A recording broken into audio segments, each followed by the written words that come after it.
एक सेठ था जिसने कभी जिंदगी में किसी भगवान की पूजा नहीं की। सुबह उठता और नीचे मकान के नीचे उसकी ऑफिस थी, गद्दी थी। सुबह उठता और नीचे गद्दी में जाकर काम में लग जाता, सिर्फ पैसा कमाना। परिवार वाले बीवी बच्चे आते, कहते कि हमें कभी तो बाजार में घुमाने ले जाओ, कुछ परचेजिंग वगैरह के लिए। सेठ गड्डी निकालता, कहता गाड़ी खड़ी है, ड्राइवर खड़ा है, पैसे लो, जो लाना है ले आओ, मुझको मत कहो, मुझे भी पैसा कमाना है। यार दोस्त भी हमेशा कहते कि कभी बाहर नहीं निकलते, किसी के नहीं सुनता। एक बार सबने मिलकर, 2 दिन की छुट्टी थी, घर वालों ने और यार दोस्तों ने मिलकर एक प्लान बनाया। घर वालों ने, बच्चों ने अनशन कर दिया कि जब तक पापा हाँ नहीं करोगे, 2 दिन की छुट्टियों में खाटू श्याम जी, साला सर जी और रानी सती दादी की जाने की, तब तक हम अन्न जल ग्रहण नहीं करेंगे। सेठ पैसे से प्यार करता था, लेकिन बच्चों पर भी उसका मोह था। बच्चों की जिद के आगे सेठ को हार माननी पड़ी और सेठ ने आखिर में बिना मन के बच्चों को हाँ कह दिया कि चलो तैयारी करो। सबने मिलकर एक बहुत बड़ी बस मंगवाई। सारे यार दोस्त, पूरा परिवार सुबह सुबह नहा धोकर बस में सवार हो गए, खाटू के लिए निकले। सारे रास्ते कोई भजन गा रहा है, कोई झांझ बजा रहा है, कोई मजीरा बजा रहा है, कोई ढपली बजा रहा है, कोई नाच रहा है। सेठ मोबाइल पर व्यापार कर रहा है। बस खाटू पहुंची, उतरकर सब कोई धर्मशाला में गए। थोड़ी देर बाद मंदिर जाने के लिए जब बाहर निकले, किसी के हाथ में ध्वजा थी चढ़ाने को, किसी के सर पर सवा मणि का थाल था, किसी के हाथों में मेवे का थाल था, किसी के हाथों में ढपली थी, कोई नाच रहा था, कोई गा रहा था। सेठ मोबाइल पर व्यापार सौदा कर रहा था, ये लिया वो बेचा। मंदिर का दरवाजा आया, मंदिर की सीढ़ी आई। मंदिर पर चढ़ने से पहले सेठ की पत्नी ने कान पर से झपट्टा मारकर मोबाइल छीना और कहा, अरे अब तो शर्म करो, अब तो बाबा का दरबार आ गया। कुछ कह नहीं पाया, मन महसूस कर उसने पहली सीढ़ी पर कदम रखा। लेकिन पहली सीढ़ी पर कदम रखते ही सेठ को अचानक कोई झटका सा लगा, कुछ होने लगा। सीढ़ियां चढ़ता चला गया और जब बाबा के सामने पहुंचा और बाबा को देखा, टकटकी लगाकर देखता चला गया, देखता चला गया। घर वालों ने, परिवार वालों ने दर्शन कर लिए। सेठ वहीं खड़ा, आंसू बहा रहा है। लोगों ने आकर कहा, चलना नहीं है। सेठ ने इशारे से कहा, तुम जाओ, मैं आ रहा हूं। सेठ ने बाबा से मन ही मन कहा, बाबा, आंसुओं का सैलाब निकल गया। कहा, बाबा, मैंने तो सोचा था कि दुनिया में पैसा कमाने से बड़ा कोई नशा ही नहीं है, लेकिन जब आपकी आंखों में झांका तो आज महसूस हुआ कि जो नशा आपकी आंखों में है, इस नशे से बड़ा नशा दुनिया में कोई नहीं है। बाबा, उसने कहा, बाबा, मैं अभागा था जो इतने वर्षों तक आपके दरबार से दूर रहा। सुनते हैं हर महीने 11 को आपके दरबार में लोग आते हैं। मैं आज वादा करता हूं, मैं भी अगली 11 से हर महीने आपके दरबार में आऊंगा। अकेला नहीं आऊंगा, जो भी मेरे शहर में आपके दरबार में मिलेगा, जो भी दुखियारा मिलेगा, हाथ पकड़ पकड़ कर उसको आपके दरबार पर लेकर आऊंगा। ये वादा करके सेठ चला गया। रोज सेठ सुबह 6 बजे उठकर बिना नहाए धोए आकर व्यापार करने लग जाता, दिया बत्ती नहीं करता। अब सेठ की दिनचर्या बदल गई है। सुबह पहले 6 बजे उठता, नहा धोकर देवी देवताओं के मंदिर जाता, घर में आकर पूजा करता, अपने बच्चों के साथ खाना नाश्ता करता और फिर गद्दी पे आता, दिया बत्ती करता और फिर अपने गले को छूकर नमस्कार करके वो काम पर बैठता और शाम को 6 बजे ठीक गद्दी मंगल कर देता और मंदिर देवरा जाता। उसने देखा 15 दिनों के अंदर में सुबह 6 बजे से लेकर रात को 10 बजे तक जो एक जगह बैठकर कमाता था, वो आज बाबा के दरबार से आने के बाद दिन में 10 बजे से लेकर शाम को 6 बजे तक 8 घंटे में उससे 4 गुना ज्यादा कमाने लग गया सेठ। 11 आई, सेठ पहुंच गया, गाड़ियां भर भर के हर महीने जाने लगा। 2-4-6 महीने बाद एक दिन 11 को सेठ निकला अपने घर से। मुनीम ने हाथ पकड़ लिया, ए सेठ जी कहाँ जा रहे हो? कहा मूर्ख तुझे पता नहीं आज 11 है, श्याम बाबा के जाना है। मुनीम ने कहा सेठ जी आपको या शायद याद नहीं, कल एक व्यापारी का टेलीफोन आया था जिसको बाहर जाना है, आज का आपसे अपॉइंटमेंट है, 50 लाख का सौदा है, आपको महीने में एक बार जाना है, पूर्णिमा को चले जाना, अंधेरी 11 को चले जाना, अमावस्या को चले जाना। लेकिन ये व्यापारी बार बार नहीं आएगा। सेठ ने सोचा सही कह रहा है, आज इस व्यापारी से डील कर लेता हूं, बाबा के तो 4 दिन बाद चला जाऊंगा। कई लोग बोलते हैं कि महीने में एक बार जाना है, कभी भी चले जाएंगे। जो महीने में एक बार जाते हैं ना, वो बाबा के लिए नहीं जाते, वो एक फॉर्मेलिटी करने के महीने में एक बार आते हैं, जैसे बाबा पर एहसान करते हैं। ठीक है, बुरा मत मानना। लेकिन जो प्रेमी एक दिन फिक्स कर लेते हैं कि बाबा टिकट हम बना लेंगे, टिकट निकाल देंगे, 11 को जा रहे हैं चाहे अमावस को जा रहे हैं, टिकट निकाल देंगे, बाबा उसके बाद बुलाना नहीं बुलाना आपके हाथ में है। तो बताऊं आपको, जो 11 की 11 जाते हैं या अमावस की अमावस, उस दिन बाबा इंतजार कर रहा है कि मेरा बच्चा आ जाएगा, मेरा बच्चा ये दिन मेरे लिए रखा है। सेठ माया में उलझ गया, 50 लाख का सौदा कर लिया। उस मूर्ख को ये नहीं मालूम था कि आज 50 लाख का सेठ सौदा करेगा। लेकिन जिस सेठ के वादा करके आया था वहां जन्म जन्म का सौदा होता है। मावस को फिर व्यापारी आ गया, पूर्णिमा को फिर कोई आ गया, अगली 11 को फिर कोई व्यापारी आ गया। माया ने फिर उलझा लिया, सेठ खाटू जाना भूल गया। एक रात को सेठ सोया था, आधी रात को उसे लगा कि कोई आवाज आ रही है। उसने सुना कि आवाज आई, वाह रे सेठ तू तो बहुत बड़ा व्यापारी निकला, मैंने तो सोचा था कोई मेरा भगत आया है जो पश्चाताप करने आया है, लेकिन मुझे नहीं मालूम था कि मेरे पास एक सौदागर आया है जो सौदा करने के लिए आया है। तुझे पैसा कमाने का बहुत शौक है ना, जा आज के बाद खूब पैसा कमाना, लेकिन मेरे दरवाजे पर दोबारा नहीं आना। आवाज बंद हो गई, सेठ की नींद खुली, बहुत पछताया, भैया इसको ठीक करो, ये भग भग भग भग, देखो पहले नहीं था। उसने तुरंत उठना चाहा, लेकिन बाबा को मंजूर नहीं था। बिस्तर से जब नीचे पांव उठा रहे, पांव रह गए, पांव ने काम करना बंद कर दिया।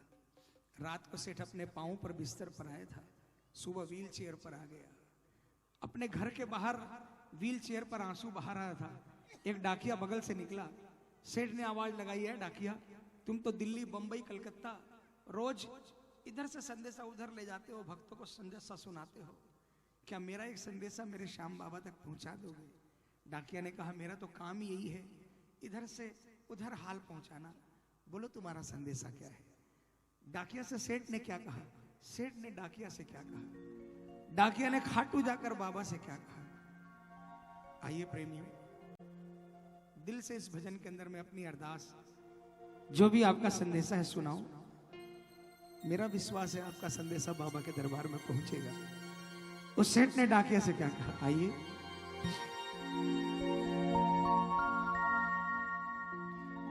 डाकिया जा रे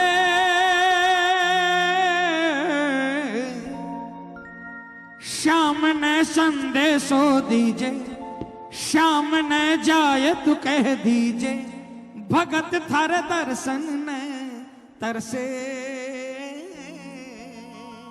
कौन कौन संदेशा भेजेगा? पूरे पूरे हाथ उठा लेना और मिलकर जोरदार तालियां बजाकर बोलेंगे क्या? डाकिया जा रे श्याम ने संदेशो दीजे, श्याम ने जाए तो कह दीजे, भगत थारे दर्शन ने तरसे। डाकिया जा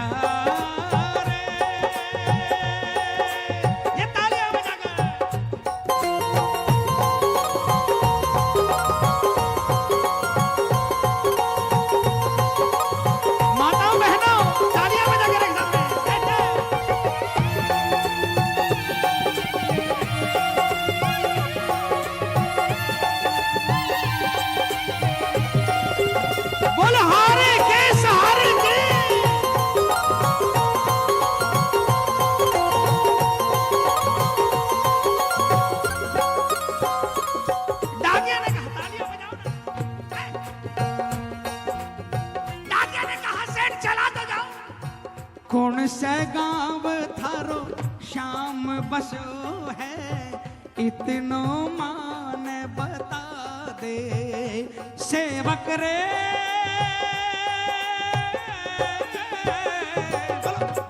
कौन से गांव थारो शाम बसो है इतनो मान दिखा दे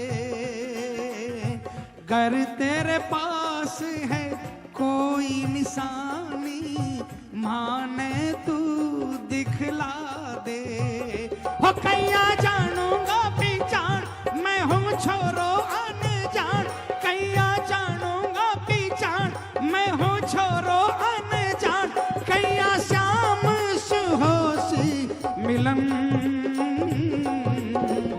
डाकिया जा रे कौन कौन खाटू चलेगा हाथ उठाकर तालियां बजाकर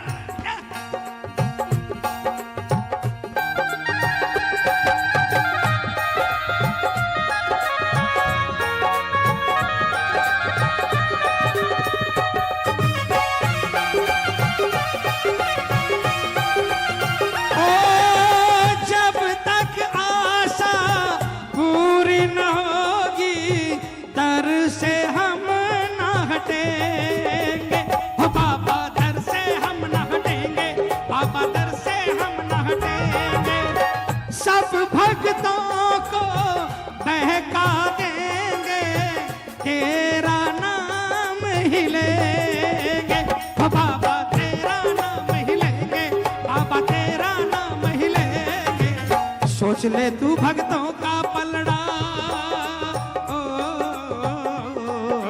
सोच ले तू भक्तों का पलड़ा सदा रहा है भारी रे ओ श्याम बाबा क्यों तेरे भगत दुखारी रे श्याम बाबा क्यों तेरे भगत देख बाबा पहले तो सिर्फ तेरे नाम के दीवालों पर पोस्टर छपते थे इन पागलों ने सिनेमा हॉल भी नहीं छोड़ा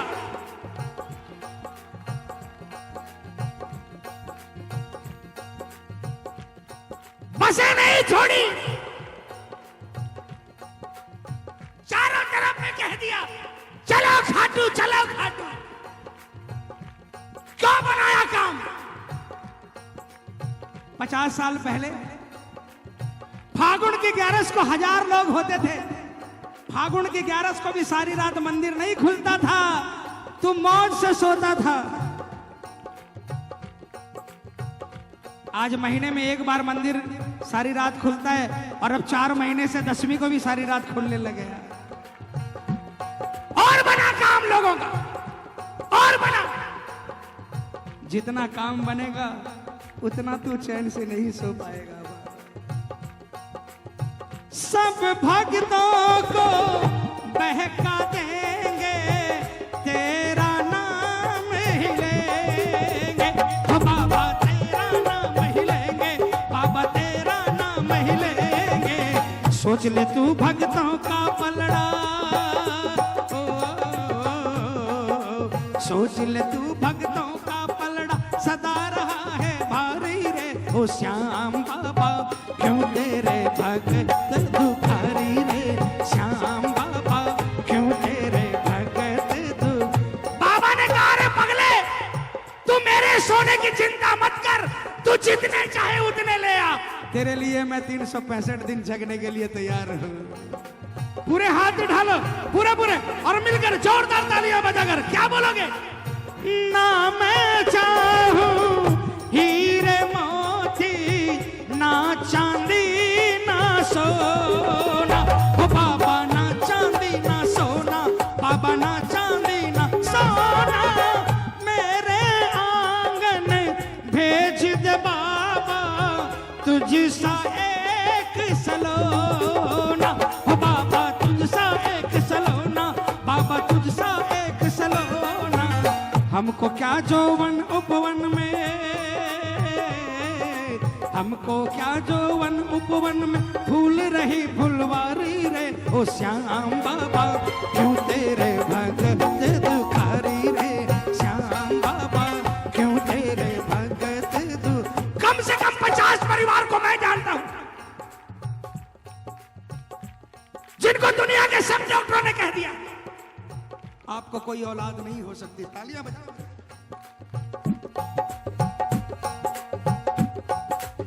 15-15, 20-20 साल बाद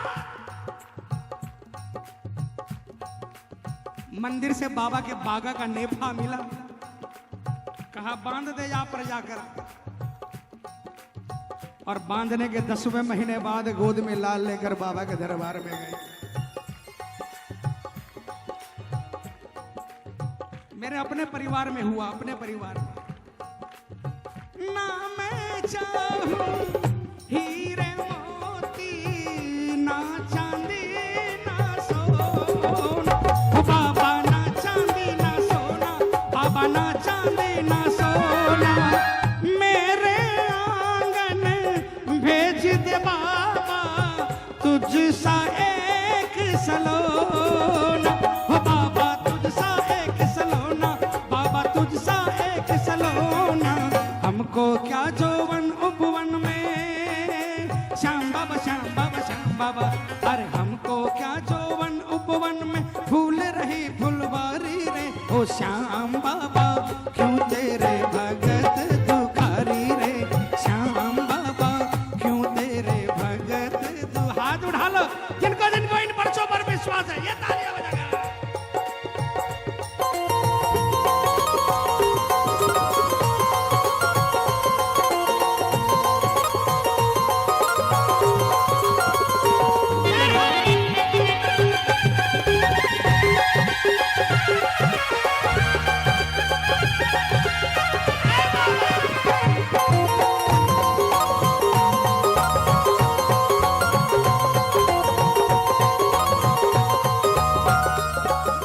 किसको किसको खाटू का ठिकाना पता है?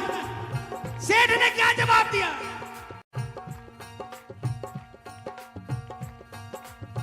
खाटू में है श्याम जी को मंदिर, शिखर ध्वजा लहरावे, डाकिया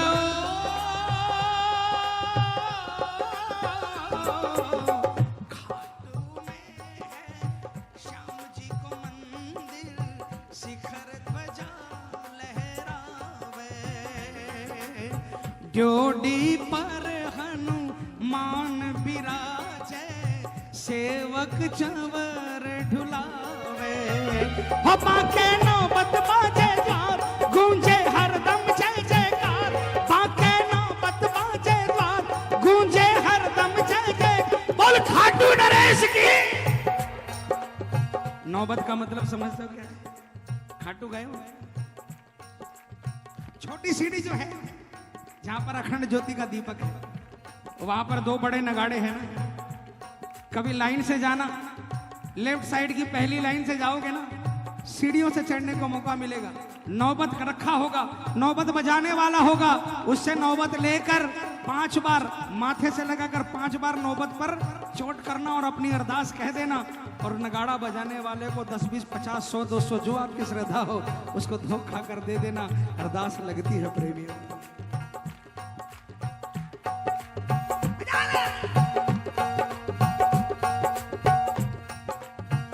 हो बाके नौबत बाजे द्वार, गूंजे हरदम जय जयकार, बाके नौबत बाजे द्वार, गूंजे हरदम जय जयकार, सज धज बैठो है श्याम सजन, डाकिया जा रे। कौन कौन चलेगा खाटू? डाकिया जा रहे, चलो खाटू पूरे हाथ उठाकर।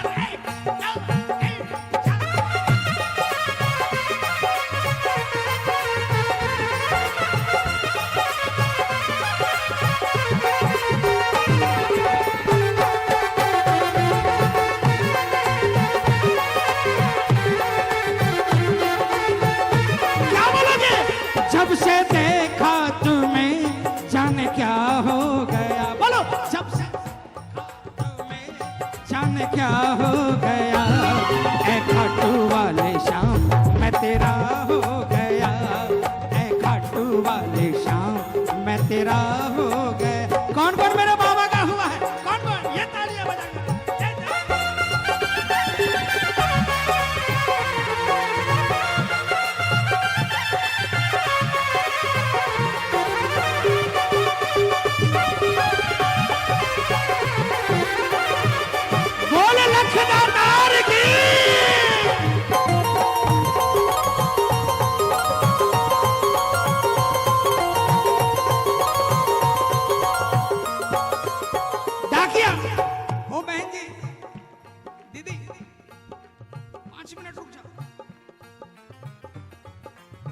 मेरे लिए नहीं, अरदास लग रही है, संदेशा जा रहा है बाबा के चरणों में।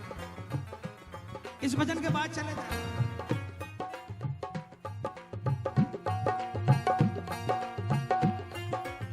डाकिया निकल गया, बस पकड़कर खाटू पहुंचा। बस अड्डे पर उसने पूछा लोगों से, भैया बाबा का मंदिर कहाँ है? लोगों ने बाबा का मंदिर बताया। मंदिर के पास पहुंचा, सीढ़ियों के दो तरफ दो सिपाही खड़े थे।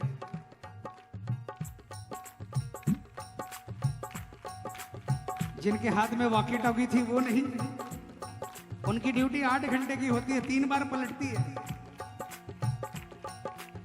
दो सिपाही ऐसे हैं जिस दिन से बाबा का मंदिर बना है तब से खड़े हैं, 1 सेकंड भी छुट्टी नहीं है। दुनिया की नजर में वो पत्थर के हैं, लेकिन जो जिसकी चौखट पर लगा है, जो दुनिया को जीवन दान देते हैं, क्या उस पत्थरों में जीवन नहीं है प्रेमी? जब भी मेन गेट से खाटू में एंट्री करो ना, अगर उन सिपाहियों के चरणों में धोख लगा सको तो कोई बात नहीं, लाइन में इधर उधर भी हो तो भी उनको देखकर उनके चरणों को ध्यान करके माथा ऐसे चुचकार लेना और उनके कान में कह देना जो भी संदेशा हो। जब बाबा थोड़ा फुर्सत में होता है ना, वो सिपाही आपकी अरदास बाहर लगा देगा।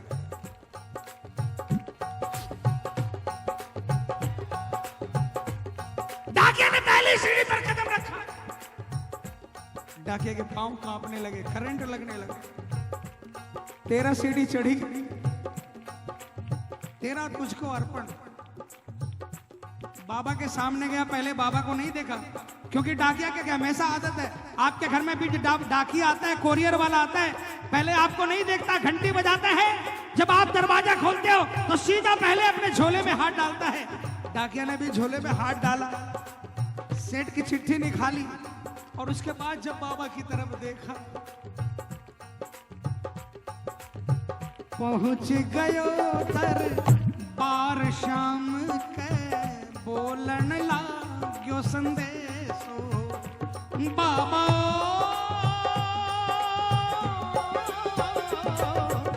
हाथ से चिट्ठी छूट गई।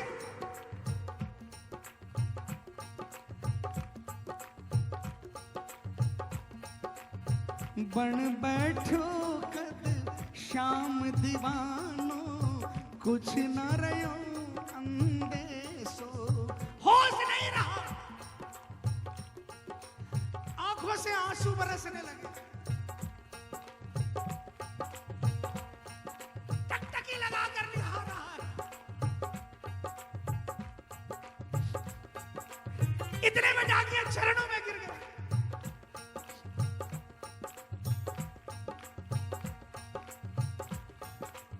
अचानक उसे लगा कि एक आवाज आई, अरे डाकिया उठ, जिस काम के लिए आया वो काम नहीं करेगा।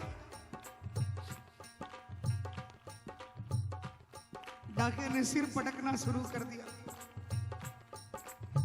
कहा बाबा, मैं अभागा इतने वर्षों तक आपका दरबार नहीं जान पाया, उस सेठ का भला हो जिसने मुझे आपके दरबार में पहुंचा दिया। 40 साल से 2 साइकिल के पहिए के ऊपर मेरी जिंदगी है, इसका हाल उसको सुनाया, उसका हाल उसको सुनाया, मेरा हाल सुनने के लिए कोई नहीं आया। कहा बाबा, मेरे रिटायरमेंट में 2-3 महीने बचे हैं, लेकिन अब मैं आपके दरवाजे से दूर नहीं जाऊंगा, अब नहीं करनी मुझे नौकरी वोकरी, बस इतनी कृपा कर दो, अपने चरणों में रख लो बाबा, तनख्वाह में कुछ नहीं चाहिए, आपके मंदिर की साफ सफाई करूंगा, आपके सेवकों की सेवा करूंगा, और प्रसाद स्वरूप आधी रोटी भी मिल जाएगी, उसी में संतोष कर लूंगा। आखड़ल्या सुपर सीधा जैया सावन के फुहार, देख सांवरिया बोलो ये वचन,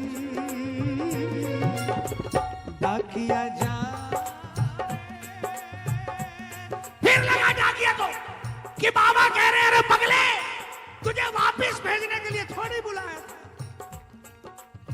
तुझे कहीं नहीं जाने दूंगा।